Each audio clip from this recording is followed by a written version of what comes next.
नमस्कार दोस्तों, आप सबका हमारे यूट्यूब चैनल पर स्वागत है। आज मैं आप लोगों को शनिदेव की कहानी सुनाऊंगा। तो कहानी इस प्रकार है। कई हजारों साल पहले स्वर्ग में 9 ग्रहों के बीच एक सवाल को लेकर झगड़ा होने लगा। ये सवाल था, आखिर सबसे बड़ा है कौन। सारे ग्रह खुद को बड़ा कह रहे थे। होते होते बात इतनी बड़ी हो गई कि सबके बीच लड़ाई होने लगी। तभी इस बात का फैसला करने के लिए सभी ग्रहों ने इंद्रदेव के पास जाने का फैसला लिया। वहां पहुंचकर सबने एक स्वर में उनसे पूछा, आखिर हम सब में से सबसे बड़ा कौन है। इस सवाल का जवाब इंद्रराज के पास भी नहीं था।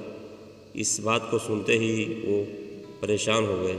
साफ शब्दों में इंद्रदेव ने कह दिया कि आपके इस सवाल का जवाब राजा विक्रमादित्य ही दे सकते हैं। हम सबको तुरंत पृथ्वीलोक चले जाने चाहिए। सबने इंद्रदेव की बात मान ली और सभी एक साथ उज्जैन पहुंच गए। वहां पहुंचकर सारे 9 ग्रहों ने इंद्रदेव से पूछा गया सवाल इस बार राजा विक्रमादित्य से किया। ऐसा सवाल सुनकर राजा भी हैरान हो गए। उनके मन में हुआ कि हर ग्रह की अपनी एक खासियत है। हर कोई किसी धातु का देव कहलाता है और सबकी शक्ति अलग अलग व प्रभावी है। अगर किसी को बड़ा और किसी को छोटा कह दिया तो बड़ी मुश्किल हो सकती है। सोचते सोचते विक्रमादित्य के दिमाग में एक तरकीब आई। उन्होंने सभी ग्रहों का आसन बनवाकर लगा दिया। हर धातु के गुण के हिसाब से आसन लगाए गए थे, जैसे कि सोना, चांदी, कांसा, तांबा, शीशा, रांगा, जस्ता, अभ्रक और लोहा।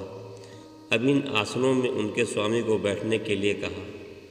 सब एक एक करके अपने सिंहासन पर बैठ गए। शनिदेव को गुस्सा आ गया। गुस्से में शनिदेव ने विक्रमादित्य से कहा, तुमने मुझे सबसे पीछे बैठाकर मेरा अपमान किया है। तुम्हें मेरी शक्तियों का अंदाज़ा नहीं है। मैं तुम्हें पूरी तरह से खत्म कर दूंगा। उन्होंने आगे कहा कि सूर्य किसी राशि में 1 महीने, चंद्रमा किसी राशि में 2.25 दिन, मंगल एक राशि में 1.5 महीने, बुध और शुक्र 1 महीने, बृहस्पति 13 महीने ही रहते हैं। इन सब के मुकाबले मैं किसी भी राशि में 7.5 साल तक 7.5 बनकर रहता हूँ। कई देवता मेरे प्रकोप से पीड़ित हैं। भगवान राम को भी 7.5 का प्रकोप झेलना पड़ा। इसी वजह से वो जंगल गए थे। रावण भी 7.5 की वजह से लड़ाई में मारा गया था। अब तुम्हारी बारी है। तुम भी मेरे प्रकोप से बच नहीं पाओगे। अब ये सब देखकर अन्य ग्रहों के देवता चले गए और शनिदेव भी नाराज होते हुए आगे निकल गए। इतना सब होने के बाद विक्रमादित्य परेशान थे, लेकिन वो पहले की ही तरह अपनी जनता के लिए न्याय करते रहे। होते होते वो आनंद से अपना जीवन जीने लगे। पर शनिदेव अपना अपमान बिल्कुल भी नहीं भूले थे। बदला लेने के मन से एक दिन शनिदेव घोड़ा व्यापारी के रूप में उज्जैन पहुँचे।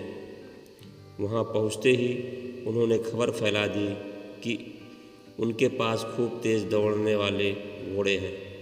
इस खबर के मिलते ही राजा ने घोड़े का ख्याल रखने वाले अश्वपाल को कहा कि जाओ उससे घोड़ा खरीद कर ले जाओ। वो गया और देखा कि घोड़े काफ़ी कीमती हैं। फिर विक्रमादित्य खुद गए और एक ताकतवर घोड़ा पसंद कर लिया। उसके बाद घोड़े की गति को देखने के लिए विक्रमादित्य उस पर सवार होने लगे। तभी घोड़ा हवा में तेज़ी से दौड़ा और राजा को जंगल ले जाकर छोड़ दिया।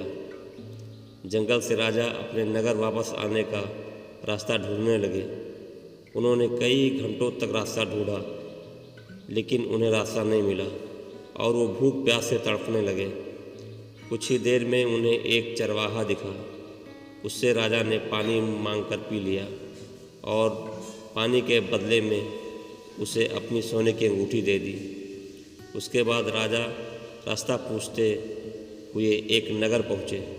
वहाँ सामने ही राजा को एक सेठ की दुकान दिखी। वो कुछ देर के लिए वहाँ बैठकर उस सेठ से बातें करने लगे।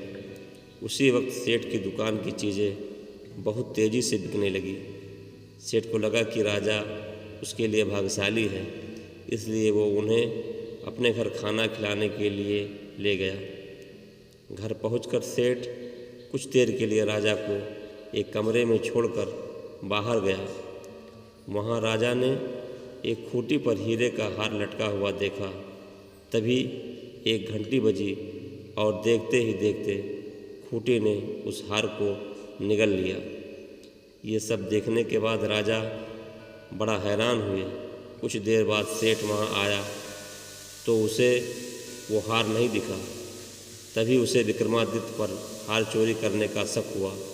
सेठ ने इसकी शिकायत उस नगर के राजा को कर दी। सैनिक विक्रमादित्य को जंजीर में जकड़कर उस राज्य के राजा के पास लेकर गए। राजा ने विक्रमादित्य से पूछा, वो हार कहाँ है?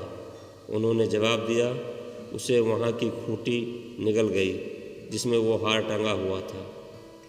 इस बात को सुनते ही राजा गुस्से से लाल हो गए। राजा जवाब से संतुष्ट नहीं थे, इसलिए विक्रमादित्य को हीरे के हार का चोर घोषित करते हुए हाथ पांव काटने की सज़ा सुना दी। सैनिकों ने राजा का आदेश मानते हुए विक्रमादित्य के हाथ पांव काटकर उसे सड़क पर यूं ही छोड़ दिया। सड़क पर इस तरह से पड़े हुए विक्रमादित्य को कई दिन हो गए थे। एक दिन तेली को उन पर दया आई और उन्हें अपने घर लेकर चला गया। उन्हें बैल हाँकने वाले कोल्हू की जगह काम दिया। अब विक्रमादित्य रोज़ बैलों को आवाज़ देकर उन्हें हाँकते थे। रोज़ बैलों को हाँकने का काम करने पर विक्रमादित्य को बदले में खाना मिलता था। इसी तरह होते होते 7.5 साल बीत गए। 7.5 साल बाद जब 7.5 खत्म हुई तो वर्षा ऋतु शुरू हो गई। विक्रमादित्य एक रात बादल और बारिश के राग वाला गाना ज़ोर ज़ोर से गा रहे थे। तभी उस नगर की राजकुमारी पास से ही गुजर रही थी। उसने वो गाना सुना और दासी को कहा कि पता लगाओ वो कौन है। दासी ने ठीक वैसा ही किया। वो कुछ देर बाद लौट कर आई और कहा कि वो एक राजा है जिसे हीरे का हार चुराने की सज़ा के रूप में अपंग कर दिया गया है। राजकुमारी को उसका बादल बारिश के राग वाला गाना खूब पसंद आया था, इसलिए उसने अपंग राजा से शादी करने का फैसला लिया। इस बारे में जब राजकुमारी ने अपने माँ बाप को बताया तो उन्होंने इस रिश्ते से इनकार कर दिया। विक्रमादित्य के संगीत पर मोहित उस राजकुमारी ने जिद पकड़ ली कि वो शादी करेगी तो विक्रमादित्य से ही, वरना वो अपने प्राण त्याग देगी। बेटी की जिद के आगे हार कर उन्होंने उसकी शादी विक्रमादित्य से करवा दी। शादी के बाद राजकुमारी भी विक्रमादित्य के साथ तेली के घर चली गई।